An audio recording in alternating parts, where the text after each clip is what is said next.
Pre-Cal babies, it is time to learn how to graph our sine function. So that's what this video will begin explaining. So before we get started, I want you to recognize a couple of things. The first thing is that if your equation contains x, that means we're going to be in radians, so the x-axis is going to be marked in radians. And if your equation has theta, that means we'll mark the x-axis in degrees. The other things we're going to need to do, we're going to need to look at the equation, and then we're going to need to list our amplitude, period, shifts, and reflections so that we'll know how this graph is going to look. Okay, so having said that, let's jump in here, and I am just going to switch colors. So we've got our first equation here, y equals 2 sine theta. So the first thing we need to recognize is that this equation is in degrees, and there's no reflection, so we don't have to worry about that. The amplitude is going to equal 2 right there. So we've taken care of that, and degrees. We need to know the period. Remember that the period for the sine parent is 360 degrees, and since there's an understood 1 between sine and theta, that means that this is also going to be 360 degrees. So that means that we are going to, it's going to take 360 degrees to graph a single period or a single cycle. So we're going to graph 2 cycles. So that means that on the right side of the y-axis, I'll have 360 degrees, and on the left side, I will have 360 degrees. Okay, so these graphs look a little different than your standard XY coordinate plane. It doesn't mean that the graphs will be different, it's just the way we graph them will be a little different, because I've set it up so that you've got your x-axis here just to make it a little bit easier, and you're going to see what I'm talking about in just a minute. Okay, so the first thing we're going to do, we do not have any right-left shifts or up and down shifts, so I'm going to start by including my y-axis. And I want you to notice I've labeled x and I've labeled y just like we normally would. And then, of course, for the y-axis, I'm just going to make some marks here.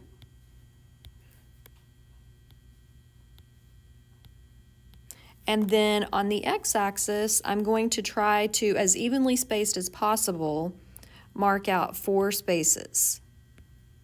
You're going to see why in just a minute. I'm going to do the same thing to the left of y. Okay, now we already talked about this idea that the period is 360. So that means to the right of the origin, I'm just going to break this up into fourths. And these values should look familiar to you because they occur on the unit circle.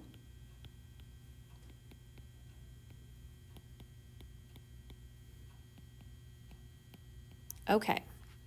Once we get that, now we have to think in terms of our amplitude.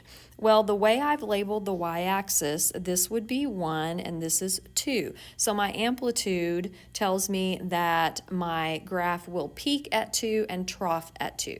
So the way this is going to look, since it takes 360 degrees for one cycle, remember one cycle is 1 up, 1 down. So to the right here, I'm going to do this.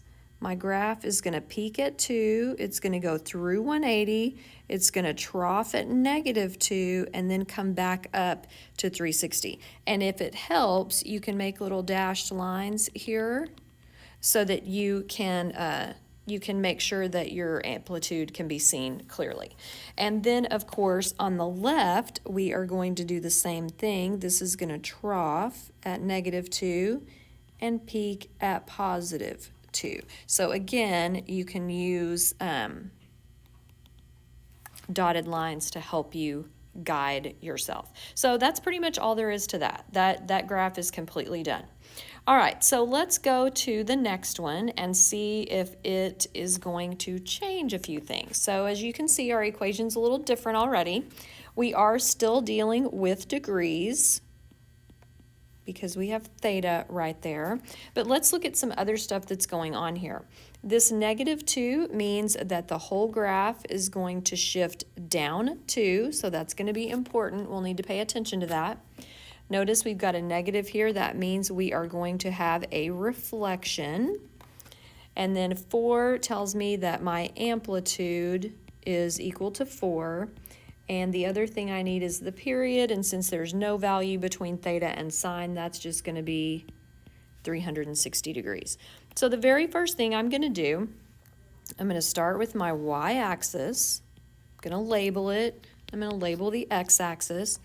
On the x-axis, I'm going to go 1, 2, 3, 4. And since the period is 360 degrees, that's what that's going to look like. All right. Sorry, this takes a while.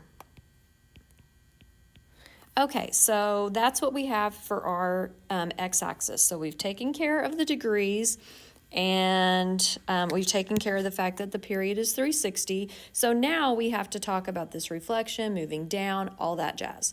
Okay, so when you think about moving down, that means that rather than starting at the origin now, I'm going to be looking at starting here. Okay, so that's what that tells me. Now the amplitude is 4. So that means from this center point right here, I'm going to have to measure. See, there's my dotted line. That'll show me where to stop my graph. And then I've got to do the same thing below. And I almost ran out of room. Okay, so that just gives me an idea of what my graph is going to look like. All right, so that takes care of my amplitude. Now I've got to consider my reflection. Well, this is the sine graph, so normally it would go like this, right? It would go like that from your starting point. But since we have a reflection, it is going to do this.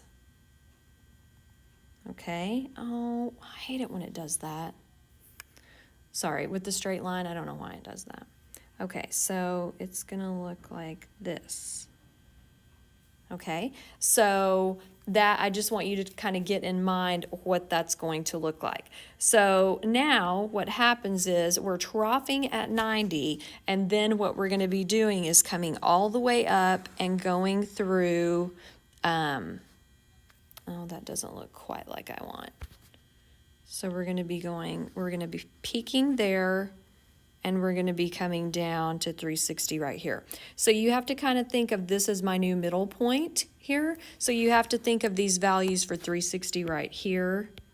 Okay, so I know it looks funny, but anyway, hopefully you'll survive this madness that is Miss Griggs. We don't know. You're a freak. I know, kids. Okay, so it would look something like that. And see, since we moved down too, that's why the whole graph is kind of just scooched down. That's why it looks that way.